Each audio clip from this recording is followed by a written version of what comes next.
guys. Medyo ay seryosa. Ano to?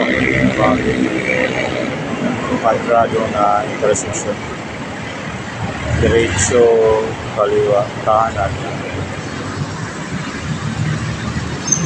Nakalagay lang dyan guys ha. Ang pinakalimit na takbo ng ating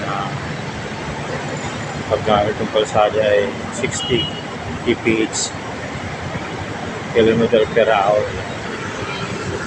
Yan no, malayo pa na.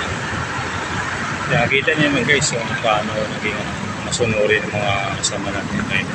Kabila, patawid pa itong rotunda. Yung nakikita niya dali pa itong monumento yan. Sa kabila naman, nag-aantay pa itong tubaw yan.